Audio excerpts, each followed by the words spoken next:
Well, hello everyone. Thank you for coming out today to Leavenworth for our press event. I'm Amy Alexander. I'm the Public Affairs Specialist for FBI Seattle. You should have received copies of our press statements. They're also going to be emailed out today after the event.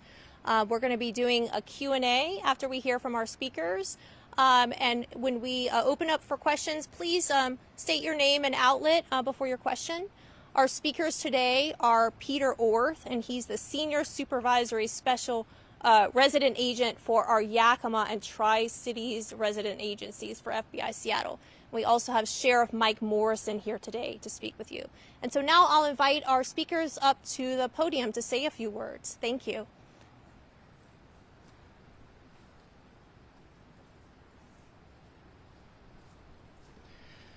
Good afternoon, everyone. My name's Peter Orth. I'm the Supervisory Senior Resident Agent for the FBI offices in Yakima and Tri-Cities.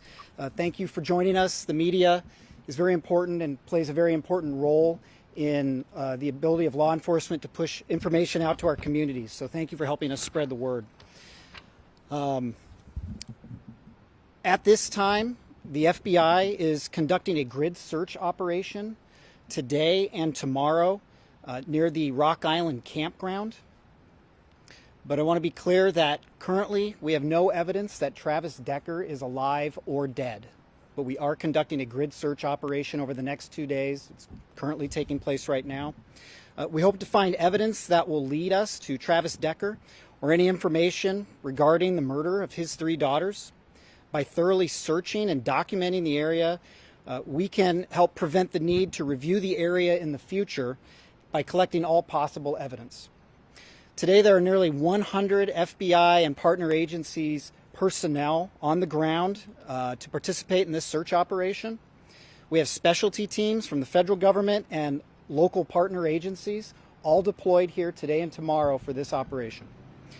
For almost 3 months, the investigators led by the Chelan County Sheriff's Office and the FBI have carefully followed hundreds of tips regarding the search for Travis Decker in this investigation.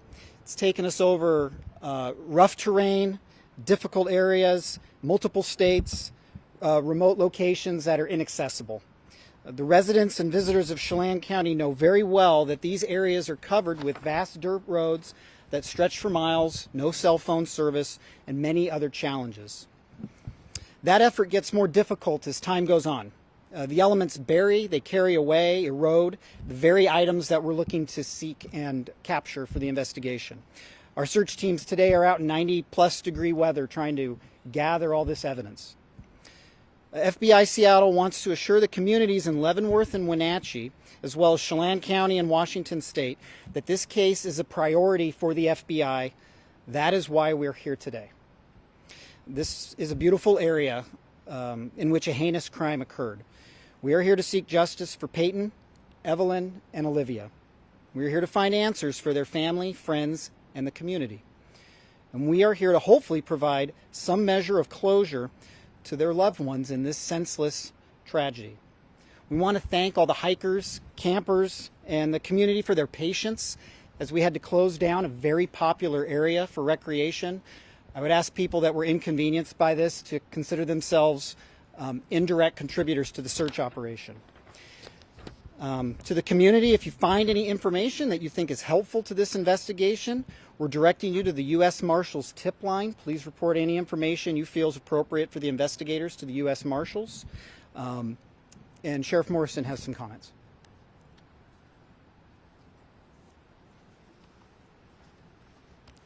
Thank you. Thank you all for being here again. I just want to publicly recognize Peyton, Evelyn, and Olivia again. We have not forgotten about them.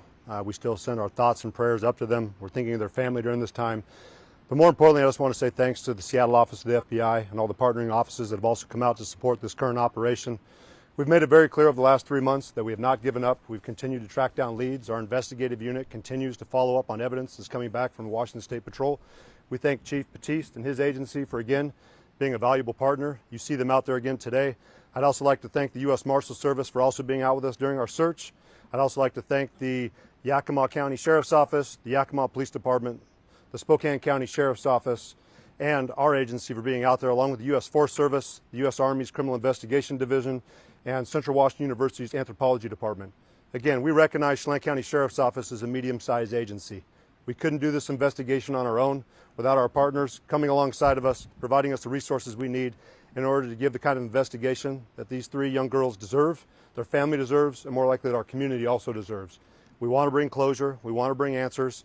We understand the frustration. We're feeling it as well. It's been 3 months. We would love to have Travis Decker in custody, standing in front of a judge. We recognize that at times these kind of investigations take time. It's going to take perseverance, and as we saw with our partners in Okanagan County Sheriff's Office, after 3 years they were able to track down their homicide suspect, unfortunately deceased in a homeless camp in Spokane. We recognize that those are the kind of outcomes that do come over time. So it's going to take patience, understanding from our community. Again, we appreciate Whitney, her family, the girls' families and friends for being patient and understanding with the Sheriff's Office, and being understanding that our partners are doing anything and everything possible to do a thorough investigation, following up on all leads, and not limiting any kind of resources that are available. I appreciate the funding that's come in to allow this kind of operation to take place today. You've seen this over the last several months with our partnering and neighboring agencies, not only nationally within the state, but also internationally, that have followed up on leads on our behalf. Again, the Sheriff's Office and the citizens of Chelan County are appreciative. We'll continue to be appreciative, but again, we will not relent, we will not give up until this investigation is concluded and that Travis is accounted for and or taken into custody. Again, I appreciate your time. Thank you for being here, showing support for us, and we'll take any questions you may have. Sheriff Michelle Esteban from Como News. Yes, Could ma'am. you be specific about why this is such a targeted location? It seems to be site-specific. What has led investigators here?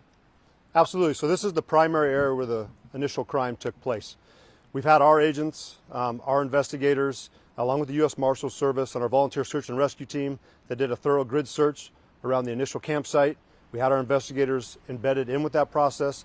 The FBI is now following up behind to expand that out. Based off the information that we've received back from behavioral analysis on a possible outcome of how this may have gone or where Travis may have gone, we wanted to expand our efforts out. And further, we wanted to support and provide a solid foundation for our investigation and what areas we have searched for future investigators when they come on scene if we haven't settled this or found Travis in the next couple of years. But it's going to take us some time, and we're going to continue to do a thorough search and continue to expand out around the initial crime scene to ensure we didn't miss anything. I believe we did a thorough search initially, but again, when we come back with new technology, more resources, more personnel, that allows us to better document what we have covered for future investigations. And Sheriff Morrison, Brady Wakayama with King 5 News. How did you folks decide on the time, on how long you plan on being out here? Just 2 days rather than a week, or less time or more time? Why is it only just 2 days? Based off the resources we had, and again, I'll let the FBI follow up further as they're the ones leading this investigation and the follow-up operation. It seemed appropriate with the amount of ground we were trying to cover, and again, we're mapping it out. If we need to expand further, I understand that they can take more time to expand out, but again, we've agreed on those 2 days. We'll reassess once that time frame comes to an end. And how much ground are we trying to cover over the next 2 days?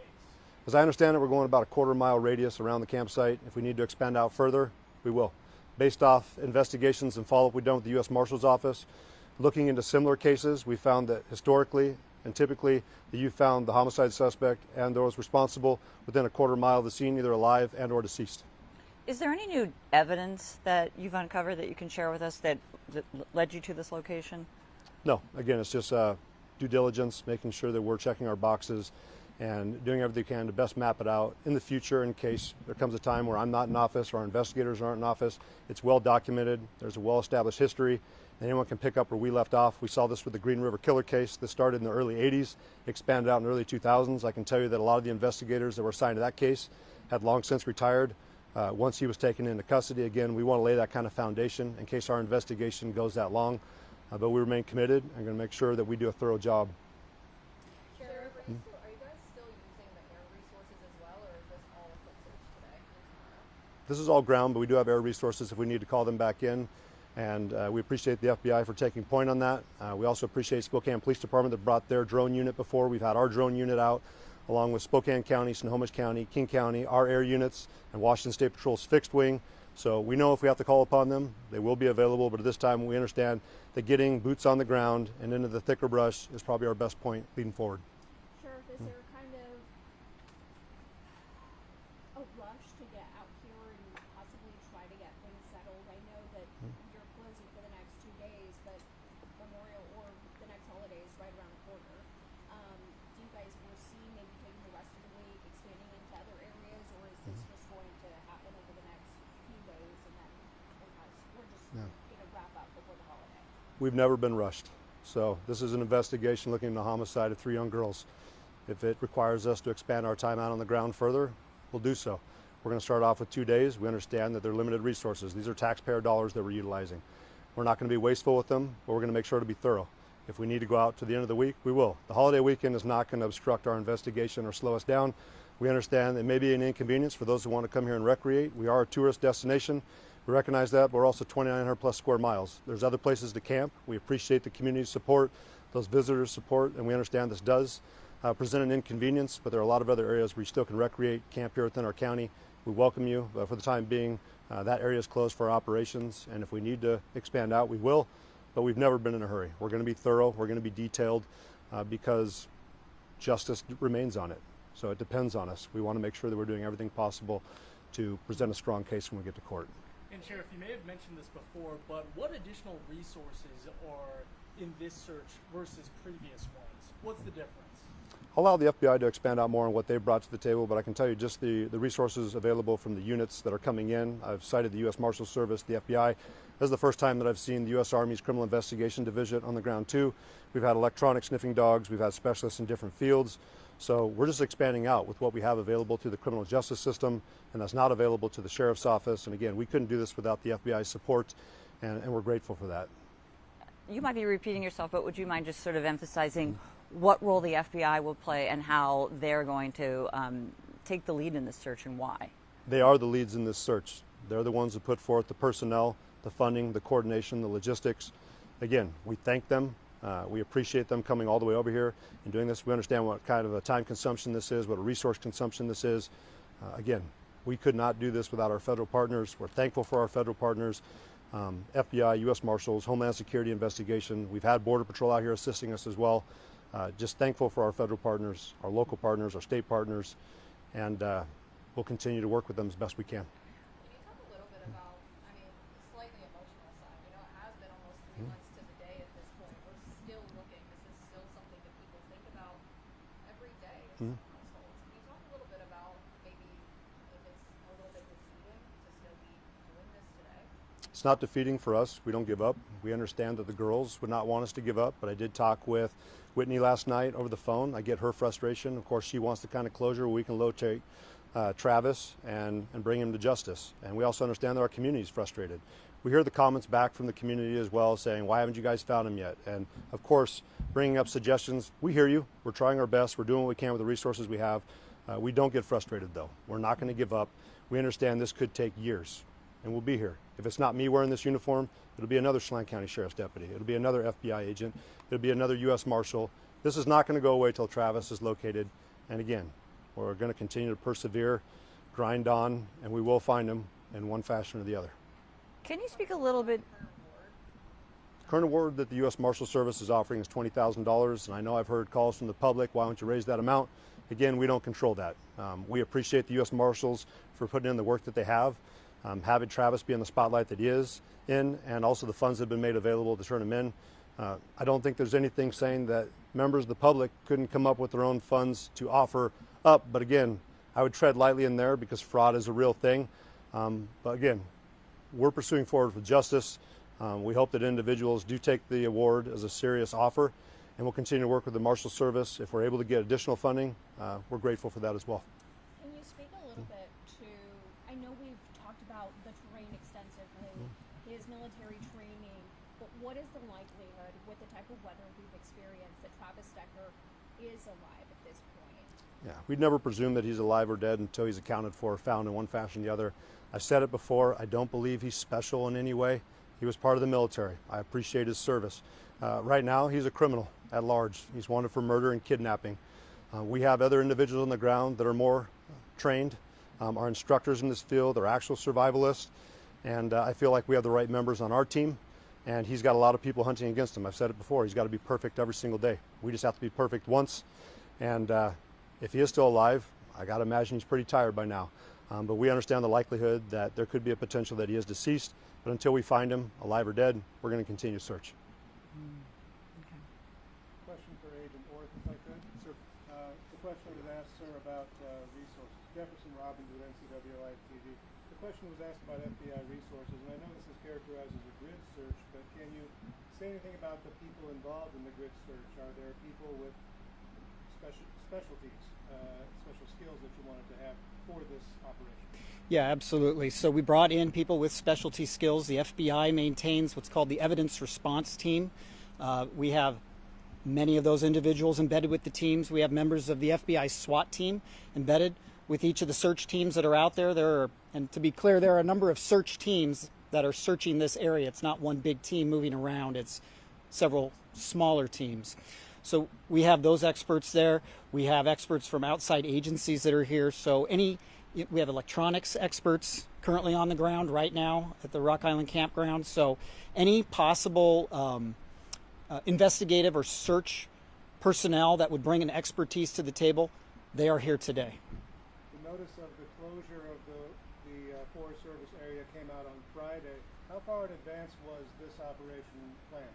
It's something we've been discussing for a while. It takes a long time to put this many resources, 100 people together with the right expertise in the same place at the same time. We also didn't want to, impact the public unduly because this is such a popular area.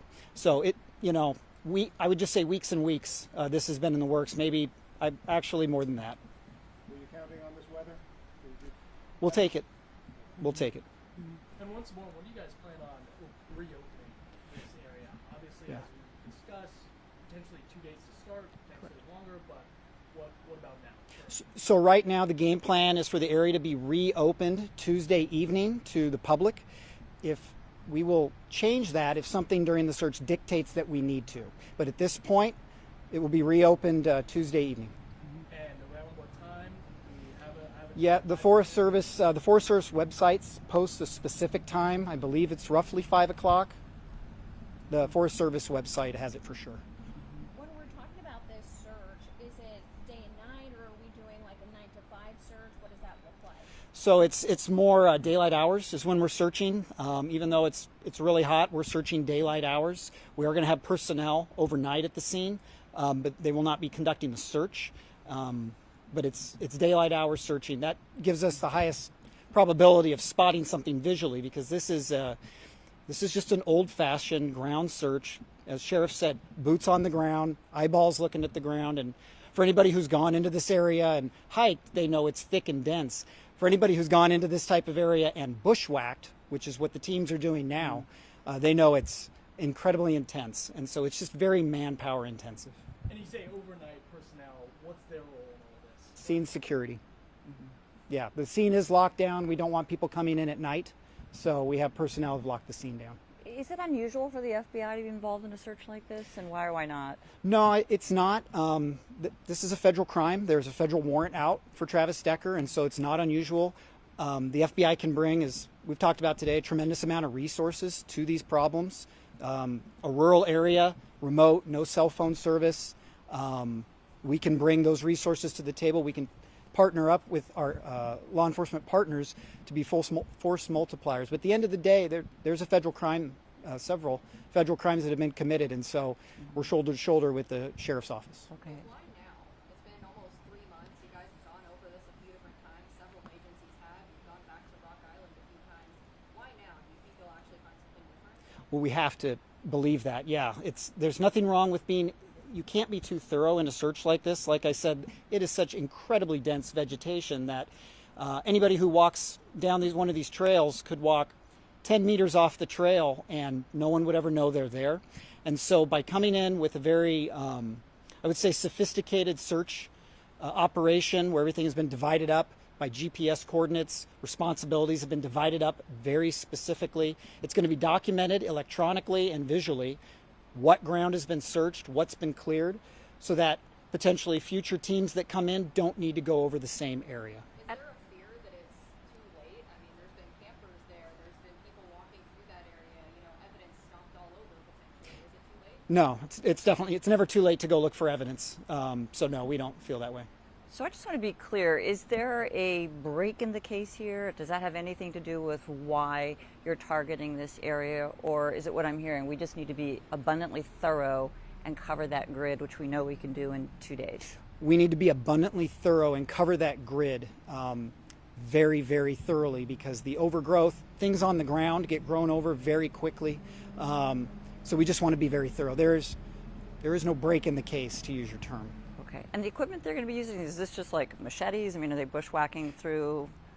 What, I mean, so is there's there any heavy equipment? nothing 'Cause special. With that terrain, you so probably can't. we have communications equipment back there because there's no cell phone service at all, but we have communications equipment back there so teams can be connected with our resources at FBI headquarters, outside resources if we need to bring additional things in, so the sheriff's office and the FBI can speak.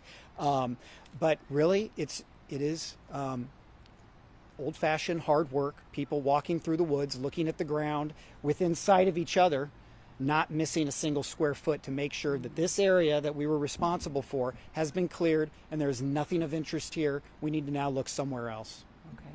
Kevin Teeter, KHQ TV. Are you confident that 2 days is enough to cover this, what was it, quarter-mile radius beyond the campground? Yeah, as of now, this is the right amount of time. We may actually be able to expand outside the quarter mile, depending on how the search teams do this afternoon and tomorrow. We may actually go further out than what we initially intended. So. And I suspect, I don't want to assume that you agree with the sheriff, that historically, when you look at other cases, perhaps that are somewhat similar, oftentimes you may find your suspect within that radius. Do you believe that? And, yeah. And is that why? Can you just speak to that for a second? Yeah, the FBI believes that too, that, generally in these cases, not all the time, but a good amount of time, what we're looking for is not vastly different than the area where the crime occurred. So that is why we've centered our search operation today on where the crime occurred. Okay. Does anybody think he's got any sort of help? We're open to all possibilities. Is there a water element to this search? The river's been searched once or twice. Sheriff Morrison was on one of those searches. This time around too? Sheriff, you want to speak to the water search? The FBI has a team up there right now from the Spokane County Sheriff's Office that's evaluating the area, but I don't believe they're in the water today. So we brought Spokane County Sheriff's Office's dive team in. There were certain areas that our Swiftwater team could not access just because if you're diving underneath log jams, that was an area that we didn't have the equipment for. So Spokane County, thanks to Sheriff Knowles, has offered up their dive team to come in, search areas that we weren't able to get to. They should have their scuba gear, their dive tanks that's going to allow us to get into areas that, again, we weren't able to access, the National Park Service wasn't able to access. But we feel pretty confident with our Swiftwater team being in the water twice now to conduct searches since the water's come down. The National Park Service's Swiftwater Rescue Team been in the water for over 4 days. And now we have Spokane County Sheriff's Office's dive team going in the water too. We feel very confident the water's been covered thoroughly. But again, we'll utilize what resources we have and make sure that we didn't leave any stone unturned.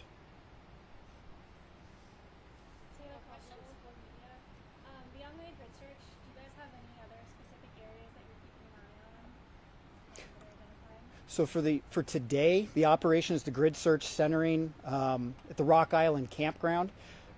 There are lots of areas that are interesting around here, of course, that a man can travel to on his 2 feet.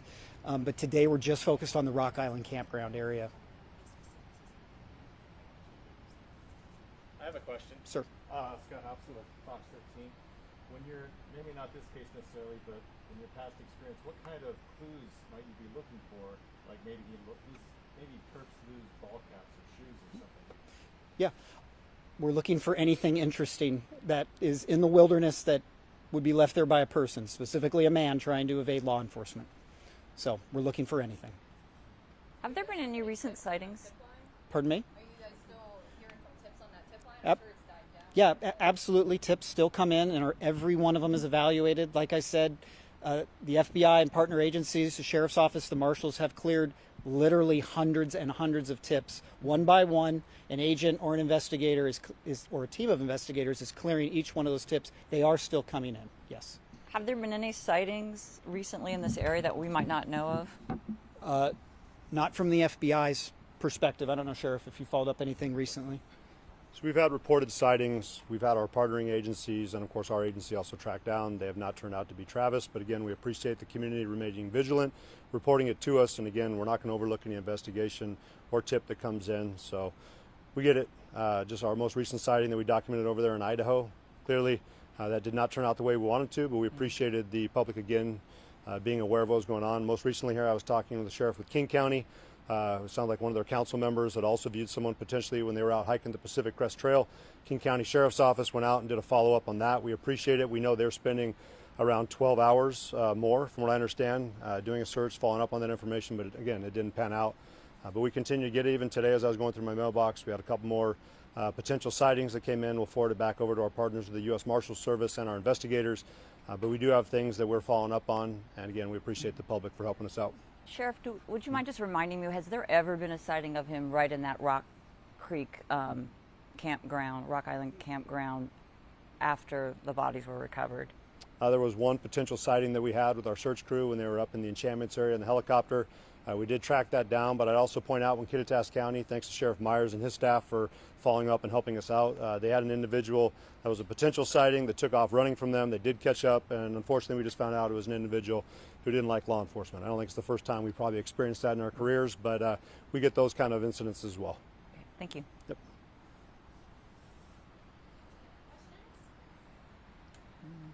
Coming out today, everyone. Yeah. All Thank right. you guys. Appreciate everyone Appreciate for your coming. time. Thanks. Thank you, sir.